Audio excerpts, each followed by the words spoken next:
Assalamu alaikum students. I am Ibrar Hassan and you are watching Study with Ibrar. जी तो students आज हम BSc first year के chapter number first में viruses का जो chapter है उसमें हम टोबैको मोज़ेक वायरस के बारे में पढ़ेंगे। इसमें हम इसका इंट्रोडक्शन करेंगे, फिर उसके बाद जो हिस्ट्री यानी इसकी डिस्कवरी किस तरह हुई वो करेंगे। इसके बाद फिर इसका स्ट्रक्चर है और बाद में फिर इसकी रेप्लिकेशन करेंगे, यानी एक ऑर्गेनिज्म से दूसरे ऑर्गेनिज्म में इसका ट्रांसफ़र किस तरह होता है। चलते हैं जी इंट्रोडक्शन की तरफ। तो इंट्रोडक्शन की अगर बात की जाए तो सबसे पहले जो दुनिया में वायरस डिस्कवर हुआ वो हमारे पास क्या था, वो हमारे पास था टोबैको मोज़ेक वायरस। तो आप ये भी कह सकते हैं इंट्रोडक्शन में जस्ट हम सिंपल इसके कुछ करैक्टरिस्टिक्स में आपको बताऊंगा, उसके बाद फिर डिटेल के साथ उन्हें हम स्ट्रक्चर में भी पढ़ेंगे और बाकी हिस्ट्री में भी। फिर उसके बाद है tobacco, tomato and Solanaceae family, यानी इसमें कहता है कि ये जो इफेक्ट करता है कौन से प्लांट हैं उनमें टोबैको आ जाता है, जिस इसी नाम से इसका टोबैको मोज़ेक वायरस इसका नाम रख दिया गया। टोमेटो प्लांट्स को भी ये इफेक्ट करता है और सोलानेसी फैमिली जो है उसके भी कुछ मेंबर्स को ये इफेक्ट करता है। इसके बाद अगर बात की जाए तो इसका जो इफेक्ट है वो क्या होता है, मॉटलिंग एंड डिस्कलरेशन। मॉटलिंग होता है मोज़ेक मैनर में डिस्टॉर्शन हो जाना, लीफ का खराब हो जाना।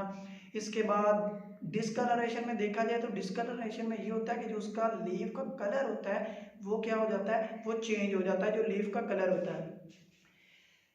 नेक्स्ट जो है वो आरएनए एंड प्रोटीन। जी अगर आपने वायरसेस का, अगर आपको थोड़ा बहुत उसका यानी डिटेल उसके बारे में पता है कि वायरस का जो स्ट्रक्चर होता है वो क्या है। वायरस बेसिकली न्यूक्लियो प्रोटीन से बना होता है, यानी इसमें न्यूक्लिक एसिड होते हैं, कुछ आरएनए वायरसेस होती हैं, कुछ डीएनए वायरसेस होती हैं और बाकी प्रोटीन होती है। तो टोबैको मोज़ेक वायरस की अगर बात की जाए तो इसमें हमारे पास 5% आरएनए होता है, न्यूक्लिक एसिड जैसे क्या न्यूक्लिक एसिड जो है, और प्रोटीन हमारे पास 95%। तो हम इसी बिना पर इससे ये भी कह सकते हैं कि जो इसका बॉडी स्ट्रक्चर है उसे हम क्या कह सकते हैं, वो किससे बना है, न्यूक्लियो प्रोटीन से। यानी न्यूक्लियो का मतलब न्यूक्लिक एसिड जो आरएनए है और प्रोटीन 95% इसमें आ जाएगा। फिर इसके बाद आता है डिस्कवरी। डिस्कवरी में काफ़ी ज़्यादा साइंटिस्ट ने इसके ऊपर एफर्ट की, क्योंकि आपको पता है कि पहले बैक्टीरिया की जब इसकी वायरस की डिस्कवरी हुई तो साइंटिस्ट अभी बैक्टीरिया प्रॉपर पूरी तरह नहीं डिस्कवर हुआ था, यानी उसकी कुछ इकसाम थोड़ी बहुत डिस्कवर हो चुकी थी, मगर साइंटिस्ट अभी उसी के ऊपर अपनी खोज लगाए हुए थे, अपनी कोशिश कर रहे थे कि ताकि ज़्यादा से ज़्यादा जो डिजीज़ है, क्योंकि उन ज़्यादा साइंटिस्ट का यही मानना था कि जितनी भी डिजीज़ काज हो रही हैं वो बैक्टीरिया की वजह से हो रही हैं उस ज़माने में। तो इसी तरह एडोल्फ मेयर 1883 में इनका भी यही मानना था। इन्होंने देखा कि जो बैक्टीरिया, इन्होंने समझा कि बैक्टीरिया वो टोबैको प्लांट्स में डिजीज काज करता है। किस तरह इन्होंने ऐसा किया कि इन्होंने जो इन्फेक्टेड प्लांट्स था टोबैको का उसके कुछ लीव लिए, उन्हें रब किया। किसके ऊपर रब किया, भाई जो हेल्दी प्लांट्स है उसके ऊपर रब किया, उसके ऊपर रगड़ा उन लीव्स को, इन्फेक्टिव लीव्स को, किसके ऊपर, हेल्दी प्लांट्स के लीव्स के ऊपर। तो उससे क्या हुआ, उससे ये हुआ कि उन्होंने देखा कि यार जो हेल्दी प्लांट्स थे टोबैको फैमिली के वो भी डिजीज, उनमें भी डिजीज काज होगी। तो फिर उनके माइंड में ये उन्होंने कहा कि यार ये भी बैक्टीरिया है। उनकी समझ में ये था कि अभी उन्होंने प्रॉपर ये नहीं बताया कि ये वायरस है। एडोल्फ मेयर 1883 में उन्होंने ये बताया कि ये जो बैक्टीरिया लाइक है, यानी बैक्टीरिया, साइंटिस्ट का उस वक्त क्या मानना था, सारे ये कहते थे कि बैक्टीरिया एक ऑर्गेनिज्म से दूसरे ऑर्गेनिज्म में जो चीज़ डिजीज काज करती है वो क्या है, बैक्टीरिया। तो एडोल्फ मेयर ने भी यही कह दिया कि ये बैक्टीरिया लाइक इन्फेक्शन है। इसके बाद एवानोस्की ने 1892 में इन्होंने क्या किया, एवानोस्की ने टोबैको मोज़ेक वायरस की डिस्कवरी की। इन्होंने क्या किया, ये अपनी रिसर्च में मसरूफ़ थे, इन्होंने टोबैको प्लांट्स लिया, उसके जो लीव्स थे उसका जो सैप होता है वो उन्होंने निकाला, यानी लीव्स को लेकर उन्हें निचोड़ा, जो रस था उसे सैप कहते हैं, वो उन्होंने सैप ली। उस सैप को उन्होंने क्या किया, उन्होंने भाई उस सैप को पोर्सलैंड फिल्टर पेपर में, या आप ये भी कह सकते हैं चैम्बरलैंड फिल्टर पेपर में, उन्हें उसकी फिल्ट्रेशन की। अब ये तो आपको पता है कि बैक्टीरिया क्या होते हैं, उनका साइज बड़ा होता है, वो चैम्बरलैंड फिल्टर पेपर हो या पोर्सलैंड फिल्टर पेपर एक ही है, तो इसमें वो पास आउट नहीं हो सकते। तो उन्होंने क्या किया, उन्होंने कहा कि यार मैं बैक्टीरिया को पास आउट कर, बैक्टीरिया को फिल्टर कर दिया मैंने, अब जो रिमेन सैप बचा था वो उन्होंने खिड़की से बाहर टोबैको प्लांट्स की फील्ड थी उसमें गिरा दिया। तो बात मजे की ये हुई कि एक दो दिन बाद जब वो दोबारा आए तो उधर उन्होंने देखा कि यार जो हेल्दी प्लांट्स थे, कल मैं या एक दो दिन पहले जो मैंने सैप इनके ऊपर फेंका जो क्या था, बैक्टीरिया फ्री सैप था, तो भाई डिजीज तो फिर भी काज होगी। तो फिर उन्होंने सोचा कि यार बैक्टीरिया से भी कोई छोटा ऑर्गेनिज्म है जो इस डिजीज को क्या कर रहा है, इस डिजीज को काज कर रहा है, ठीक हो गया, उसकी वजह बन रहा है। इसके बाद बीजनिंग थे 1898 में, इन्होंने 1898 में जाकर इन्होंने कहा कि भाई जो एवन उसकी कह गया है ना उसकी बात सच है कि हाँ बैक्टीरिया से छोटा भी है और डिजीज भी ये काज कर रहा है, ठीक हो गया। इसके बाद स्टैनले ने 1935 में इन्होंने क्या किया, इन्होंने ऐसा किया कि इन्होंने कहा कि अगर मैं क्रिस्टल बना दूं इस ऑर्गेनिज्म का जो टोबैको डिजीज काज कर रहा है, तो इन्होंने जब उसका क्रिस्टल बनाया तो हैरान कुन बात यह थी कि क्रिस्टलाइजेशन के बाद, क्या क्रिस्टलाइजेशन के बाद भी इन्होंने देखा कि यार ये तो फिर भी एक्टिव है। तो इससे ये प्रूव हुआ, हम आगे भी जाकर पढ़ेंगे मगर मैं आपको अभी साफ बताता जाऊं कि क्रिस्टलाइज करने के बाद क्रिस्टल बन गया, मगर इससे ये साबित हुआ कि ये बहुत ही ज्यादा स्टेबल स्ट्रक्चर है, ठीक हो गया। ये वाइज इन्होंने स्टैनले ने बताया। गुस्टेव काशी ने 1939 में सबसे पहले जो electron microscope image tobacco mosaic virus की बनी वो 1939 में गुस्टेव काशी एंड हिज कोवर्कर्स, तो उन्होंने ये इसकी पहली इमेज बनाई। इसके बाद फ्रैंकल एंड विलियम्स थे, उन्होंने क्या किया, उन्होंने ये बावर करवाया कि एक तो जो टोबैको मोज़ेक वायरस है आरएनए वायरस है, ठीक हो गया।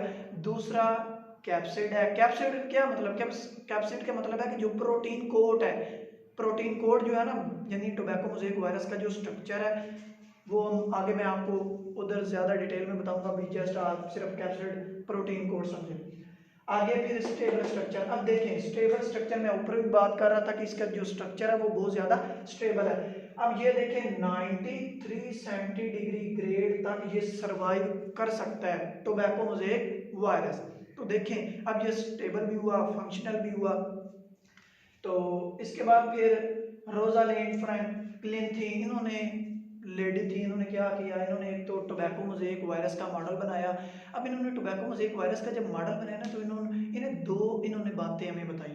क्या बात बताई, पहली जो बात थी वो इन्होंने कहा कि इसका जो स्ट्रक्चर है वो आरएनए है, यानी आरएनए स्पाइरली अरेंज है। सेकंड इन्होंने जो हमें बात बताई वो ये बताई कि इसका जो स्ट्रक्चर है ना वो रोड शेप है, यानी रोड की तरह। तो ये दो बातें इन्होंने हमें, जो रोजालिंड फ्रैंकलिन थी, उन्होंने बताई। तो इसके बाद आगे आ जाता है स्ट्रक्चर। अगर स्ट्रक्चर में मैंने आपको थोड़ा बहुत पहले आपको बता चुका हूँ कि जो इसका स्ट्रक्चर है वो एक तो रोड शेप होता है, तो दूसरा इसके अलावा जो इसका आरएनए होता है वो सेंटर में लोकेट होता है, सेंट्रल कोर होती है मिड में। तो स्ट्रक्चर की अगर बात की जाए ये हमारे पास एक स्ट्रक्चर है। तो ये टोबैको मोज़ेक वायरस का स्ट्रक्चर की अगर बात की जाए तो इसमें ये आरएनए होता है जो स्पाइरली अरेंज होता है। ये दरमियान में, ये दरमियान में अगर हम ऐसा करें कि यहाँ से कट कर देते हैं, यानी इतना हिस्सा अगर काट लें तो ये हमारा ये पार्ट हमारे पास आ जाएगा। अब बात को गौर से सुने, ये साइड्स पे जो हमारे पास हर एक सब यूनिट है इसे हम कहते हैं कैप्सोमियर्स। अब टोटल जो हमारे पास इसका जो बॉडी कोट है वो क्या है, बॉडी जो कोट है इसका वो उसे कहते हैं कैप्सिड। अब बात अच्छा यहाँ पे आपने ना कंफ्यूज नहीं होना, जो इसका बॉडी पार्ट है उसे क्या कहते हैं टोटल कैप्सिड, और हर बॉडी पार्ट का जो हर एक सब यूनिट है वो हमारे पास स्मॉलर, ये देखिए ये स्मॉलर सब यूनिट है, इसे हम कैप्सोनियर्स कहते हैं, ठीक हो गया। तो अगर हमने एक इसका पार्ट हमने यहाँ से कट किया, अब ये सामने आ गया, देखें ये सेंटर में खाली कोर होता है, जिस तरह सिलेंडर दरमियान में खाली होता है इस तरह इसकी सेंट्रल कोर ये होती है, ये 40 एंगस्ट्रम होती है। आप इसे 4 नैनोमीटर भी कह सकते हैं, 40 एंगस्ट्रम इसका डायमीटर होता है, और ये हमारे पास कैप्सूल होते हैं। अब देखें ये इसकी अगर लेंथ की हम बात करें, ये देखें ये इसकी लेंथ है, ये 300 नैनोमीटर है। अगर इसके डायामीटर की बात करें तो वो हमारे पास 180 एंगस्ट्रम है, या आप ये भी कह सकते हैं 80 नैनोमीटर। तो इसके बाद बाकी इसके कुछ स्ट्रक्चर के कैरेक्टरिस्टिक्स हैं, हम वो इसमें देख लेते हैं। सबसे पहले अगर बात की जाए तो मैं पहले आपको बता चुका हूँ रोड शेप इसका स्ट्रक्चर है। फिर ये हेलिकल है, हेलिकल स्ट्रक्चर है। हेलिकल किस तरह, जो हमारे पास आरएनए है वो स्पाइरली अरेंज है। इसके बाद फिर जो नेक्स्ट है वो कैप्सिड है, कैप्सिड है प्रोटीन कोट, वो भी हम पढ़ चुके हैं। अच्छा, जो पूरे कैप्सिड में हमारे पास कैप्सोमियर्स की तादाद होती है वो कितनी होती है, वो 2130, 2130 capsomeres are present in protein coat which is called capsid. ठीक हो गया। अब देखें, अब ये जो स्टूडेंट्स पीपीएससी का एग्जाम देंगे या इसके अलावा सीएसएस में अपीयर होंगे, ये जस्ट आप बीएस स्टूडेंट्स के लिए डाटा काफ़ी है। मगर कुछ ये मैंने चीज़ें नीचे ऐड की हैं, वो ज़्यादा स्टूडेंट्स अगर आपने उन एग्जाम्स में प्रिपेयर होना तो ये एमसीक्यूज बहुत ज़्यादा पूछे जाते हैं। अब वो कह रहा है कि एब्सेंट डाइसल्फाइड बॉन्ड। देखें, हमारे पास जो टोबैको मोज़ेक वायरस है ना, उसका जो प्रोटीन कोड होता है ना, उसमें डाइसल्फाइड बॉन्ड नहीं होता। आप कहेंगे कि यहाँ पे अब हम बॉन्ड्स की कहाँ बात कर रहे हैं। ओ भाई, आपने अगर प्रोटीन पढ़ा है, इससे जो हमारी 2-3 वीडियो इसके बाद नेक्स्ट आएंगी उसमें मैं आपको प्रोटीन पढ़ाऊंगा। उसमें उसकी प्राइमरी होता है, सेकेंडरी, टर्शियरी, ठीक हो गया, क्वार्टरनी, जो उसके स्ट्रक्चर होते हैं, हर एक स्ट्रक्चर में बॉन्ड्स प्रेजेंट होते हैं। तो ये डाइसल्फाइड बॉन्ड वो कह रहा है कि जो इसका स्ट्रक्चर है, प्रोटीन जो है पॉलीपेप्टाइड बॉन्ड जो बनता है उसमें डाइसल्फाइड बॉन्ड नहीं मौजूद होता। ठीक हो गया। अब कैप्सोमियर क्या है, कैप्सोमियर मैंने आपको कहा कि जो सब यूनिट है इस प्रोटीन कोड का, वो हमारे पास क्या है, कैप्सोमियर। अब ये क्या होता है, ये ग्रेप लाइक स्ट्रक्चर होता है, और ये grape like structure 158 amino acid से मिलकर बना हुआ होता है। कौन 158 अमीनो एसिड से मिलकर बना हुआ होता है, तो भाई कैप्सोमियर 158 अमीनो एसिड से मिलकर बना हुआ होता है। इसके बाद अगर इसके मॉलिक्यूलर वेट की बात की जाए तो मॉलिक्यूलर वेट 17,000 इसका मॉलिक्यूलर वेट है। ये बातें, ये जो सारा इसमें मैंने लिखा हुआ है, ये आपने एमसीक्यूज आपके पीपीएससी में पूछे जा सकते हैं, सीएसएस में, और बाकी जो कॉम्पिटिटिव एग्जाम्स हैं। क्यों, आपका भाई ऑप्शनल सब्जेक्ट भी तो बॉटनी है ना, तो ये उसमें पूछे जा सकते हैं। इसके बाद ईच अटैचेस। अब वो कह रहा है कि भाई ये भी तो हमें देखना है ना कि स्पाइरली अरेंज तो है आरएनए, सेंटर में मौजूद तो है, मगर ये देखें कि हर एक कैप्सोमियर कितने न्यूक्लियोटाइड पर जुड़ता है, तो वो हमारे पास 3 न्यूक्लियोटाइड है, यानी 3 न्यूक्लियोटाइड पर कैप्सोमियर अटैच होगा। ठीक हो गया। इसके बाद फिर इसका आरएनए की बात की जाए तो जो टोबैको मोज़ेक वायरस में आरएनए होता है वो सिंगल स्ट्रैंडेड आरएनए होता है। अब इसकी न्यूक्लियोटाइड्स की बात की जाए तो 6500 से लेकर 7300 इसमें न्यूक्लियोटाइड्स होते हैं। ये काफ़ी बुक्स में ना किसी ने 6400 लिखा हुआ है, 6400, अलग अलग, तो ज़्यादा जो रेंज मानी जाती है वो 65 to 7300। इसके बाद अगर इसके मॉलिक्यूलर वेट की बात की जाए तो ये हमारे पास 25,000 डाल्टन होता है। बार बार मैं बता रहा हूँ, बार बार बता रहा हूँ, ये एमसीक्यू बहुत ज़्यादा इंपॉर्टेंट है, खासकर कॉम्पिटिटिव एग्जाम के लिए। इसके बाद वो कहता है कि ईच हेलिक्स 49 न्यूक्लियोटाइड्स। अब वो कह रहा है कि हेलिक्स, जो हर एक हेलिक्स है ना, किसका भाई, आरएनए का, उसमें कितने न्यूक्लियोटाइड्स होते हैं, 49। यानी देखिए हेलिक्स इस तरह होता है, ये गोलारा, यानी आप कह रहे हो कि इस तरह है ना अरेंज होता है, स्पाइरल रेंज। तो ये एक जो कट है, ये एक सर्कल जब कंप्लीट होता है तो इसे हेलिक्स कहते हैं, जो हमारे पास 49 न्यूक्लियोटाइड्स पर मुश्तमिल होता है। फिर इसकी अगर सेंटर की बात की जाए, मैं आपको पहले बता चुका हूँ, इस डायग्राम में आप देख सकते हैं कि जो इसका सेंटर है वो क्या है, हॉलो। मैं आपको बताया था कि जो इसका सेंटर है वो एक सिलेंडर की तरह अंदर से खाली होता है। फर्ज करें ये मार्कर है, तो मार्कर के अंदर से अगर फोम हम इसका जो इंक है वो बाहर निकाल दे, फोम इंक, तो खाली अंदर से बच जाएगा, खाली। तो इस तरह ये अंदर से खाली होता है, बस इर्द गिर्द आरएनए वो स्पाइरली अरेंज होता है, उसके बाद प्रोटीन कोड होता है। ये आप इस तरह समझ सकते हैं। इसके बाद ये दो बहुत ही इंपॉर्टेंट एमसीक्यूज हैं। इसमें वो कहता है कि जो हमारे पास अटैचमेंट है अमीनो एसिड्स की पॉलीपेप्टाइड बॉन्ड बनाते वक्त, तो उसमें एसिटाइलेटेड सेरीन है, एक जी अमाइनो एसिड है, दूसरा थ्रियोनीन। तो आपको मैं समझाता हूँ कि जो एसिटाइलेटेड सेरीन है वो एन टर्मिनल होता है, थ्रियोनीन सी टर्मिनल होता है। ये एमसीक्यूज पूछे जा सकते हैं। देखिए किस तरह, आपको पता है कि जो वायरस का जो प्रोटीन बनती है ना, तो उसमें क्या होता है, उसमें होता है अमाइनो एसिड अटैच होते जाते हैं। आपको ये पता है कि अमाइनो एसिड में दो ग्रुप होते हैं, एक अमाइनो ग्रुप होता है और दूसरा कौन सा होता है, कार्बोक्सिलिक ग्रुप। ठीक हो गया, एक side amino acid amino group की रह जाती है और दूसरा जो एंड हो जाता है वो कौन सा होता है, कार्बोक्सिलिक ग्रुप का।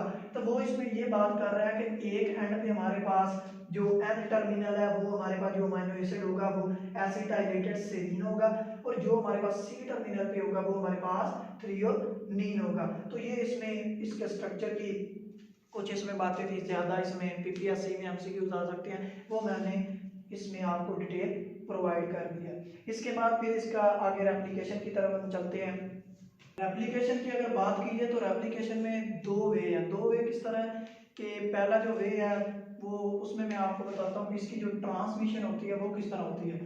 अब देखिए ट्रांसमिशन में क्या है, अब एक प्लांट से दूसरे प्लांट्स में तो उसने जाना है, तो आपको पता है कि कुछ ऐसी वायरसेस हैं, ठीक हो गया, वो क्या करती हैं, अगर एक प्लांट जिसको उसने इफेक्ट किया, ठीक हो गया, उस प्लांट्स को जब यानी हार्वेस्ट कर दिया जाता है, उसके बाद वो अपना कोई दूसरा होस्ट तलाश करती है, ठीक है, उसमें कुछ अर्सा रहती है, और फिर बाद में अगर वही फसल दोबारा हम काश्त करें तो उसी में आकर यानी अल्टरनेटिव होस्ट जो होता है, ठीक हो गया, आकर वो दोबारा उसे इन्फेक्ट करती है। तो ट्रांसमिशन में अगर इसमें सोर्सेज कौन से आ जाते हैं, देखें, अब फर्ज करें एक हल चलाने वाला है, ठीक हो गया, फार्मर है, अब अगर उसके हाथ के साथ अटैच होगी, उसके कपड़ों कपड़ों के साथ अगर अटैच हो जाता है ये वायरस, तो अगर दूसरी फील्ड में जाता है जिसमें वो नहीं है, तो इससे क्या होगा, अगर वो दूसरी फील्ड में जाएगा तो भाई उधर से वो दूसरी फील्ड में फैल जाएंगे, जिसकी वजह से क्या होगा, इधर तो भाई नुकसान हो ही रहा है, वो स्यापा हमने दूसरी फील्ड में भी जाकर कर दिया। तो बचने के लिए ये है कि इसके ट्रांसमिशन को रोकने के लिए वो कंट्रोल मेजर्स में हम पढ़ेंगे, अभी मैं नहीं बता रहा, ठीक हो गया, वेट करें अभी। तो इसके बाद फिर आ जाता है रेप्लिकेशन का जो दूसरा प्रोसेस है। अब देखें दूसरे प्रोसेस में क्या है, ये मैंने कुछ इसकी डायग्राम बनाई है, आपको बुक्स में भी शायद कुछ बुक्स हो जिनमें आपको मिल सके, मगर काफ़ी बुक्स में ये नहीं दी गई, बस लिखा होता है कि इस तरह रेप्लिकेशन होती है, तो मैंने डायग्राम के साथ बना दिया।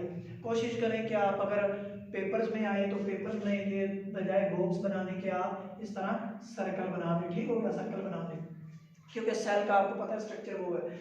तो होस्ट सेल है, वायरस टोबैको मोज़ेक वायरस पहले आया, होस्ट सेल के ऊपर अटैक किया। अब अगर आपको थोड़ा बहुत भी वायरसेस के बारे में पता है, तो ये तो आपको पता है कि उनकी बायोसिंथेटिक मशीनरी नहीं होती भाई, वो अपना डुप्लीकेट आरएनए डीएनए नहीं बना सकते, ठीक हो गया, तो वो क्या करते हैं, वो जो दूसरा होस्ट होता है उसके ऊपर अटैक करेंगे। अल्लाह ताला ने इतनी सलाहियत इन्हें दी हुई है कि वो क्या करेंगे, उसके ऊपर अटैक किया, उसके ऊपर उसके मशीनरी को कंट्रोल किया, तो भाई अपना काम स्टार्ट कर दिया, तो इससे उनकी जो ग्रोथ रेप्लिकेशन होती है वो ज़्यादा से ज़्यादा बढ़ जाती है। तो देखें इसमें ये हमारे पास होस्ट सेल है, ये होस्ट सेल का न्यूक्लियस है।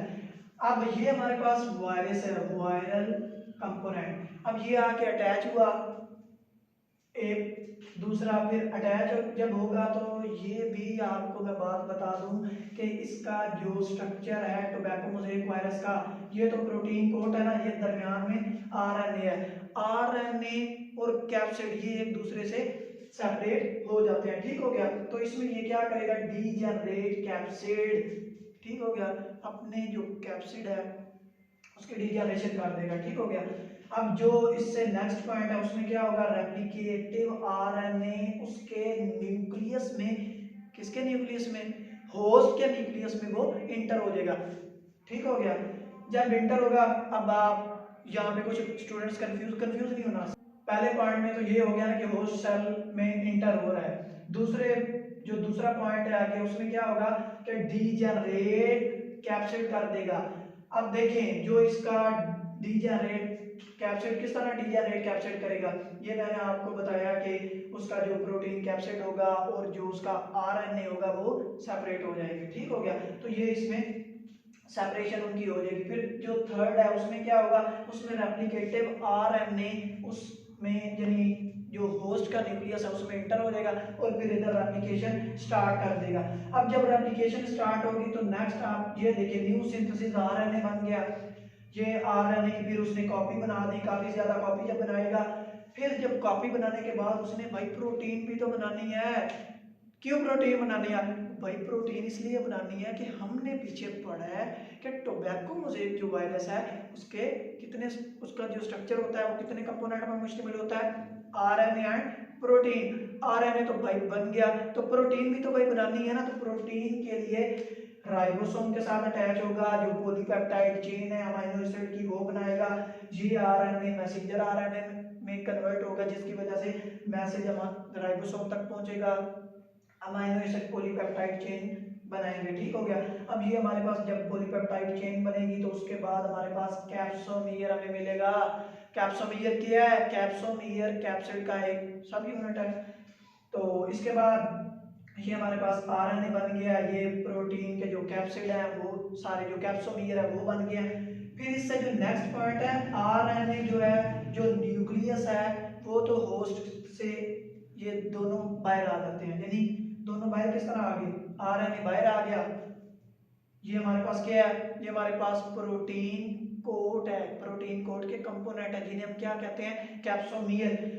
ये कैप्सोमियर और ये आरएनए, जब ये आरएनए बाहर आता है तो इधर आके ये दोनों अटैच होते हैं, मिलते हैं और क्या बनाते हैं, टोबैको मोज़ेक वायरस का स्ट्रक्चर। अब ये देखिए इधर फिर इनकी आगे इसी तरह अगर एक निकला है तो एक इधर आ गया, दूसरा निकलेगा तो इस तरह इनकी फर्दर यानी काफी ज्यादा, इधर मैंने बताया ना इसकी काफी ज्यादा कॉपीज हो जाती हैं, तो इस तरह इनका बहुत ज्यादा इनकी ग्रोथ होती है, स्ट्रक्चर इनका काफी ज्यादा बढ़ता है। अब ये वायरल कंपोनेंट बन गया, ये वायरल फिर आगे वायरस एक प्लांट से दूसरे प्लांट्स में भी इधर से आगे जा सकता है। ठीक हो गया, अगर डायरेक्ट उसी प्लांट्स में अगर और ज्यादा डिजीज काज करनी है तो उसी में फर्दर फिर इस तरह ये प्रोसेस जो इसका रेप्लिकेशन क्या है वो इस तरह चल रहा है।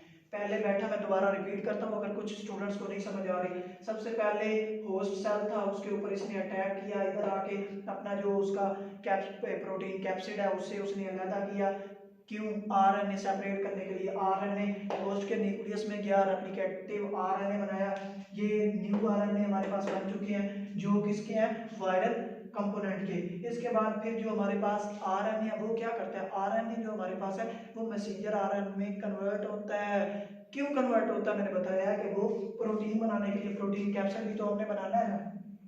फिर ये हमारे पास कैप्सोमियर बनते हैं, ये फिर दोनों मिलकर आरएनए और प्रोटीन जो हमारे पास सब यूनिट्स हैं कैप्सोमियर जो मिलकर ये फिर वायरल पार्टिकल बना देते हैं। इसके बाद हमारे पास आता है कंट्रोल मेजर, कि भाई ये डिजीज काज तो होती है मगर इसकी कुछ मेजर्स, कंट्रोल मेजर्स भी तो होनी चाहिए ना, ताकि हम इससे कैसे हम बच सकें। तो जो सबसे पहली प्रिवेंटिव मेजर है वो एक है जो बहुत ज्यादा आपको पेपर में भी पूछी जा सकती है कि जला दे आप।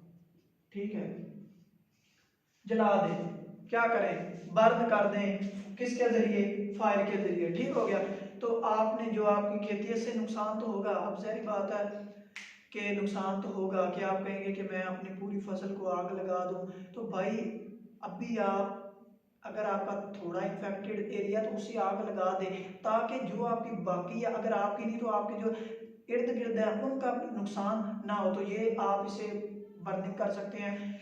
या अगर इससे आपने बचना है तो फिर कुछ और प्रिकॉशन है, उनमें आप ये करें कि जब भी आप इस फील्ड में दाखिल हों, यानी आपको पता है कि ये इन्फेक्टेड प्लांट्स हैं, तो जब आप दूसरी फील्ड में जाएं अपने हाथ अच्छी तरह धो लें, सोप यूज़ करें, सैनिटाइजर है वो यूज़ करें, तो ये सारी चीज़ें इसमें आ जाती हैं। ठीक हो गया, तो ये था हमारा टोबैको मोज़ेक वायरस। उम्मीद है आपको वीडियो पसंद आई होगी।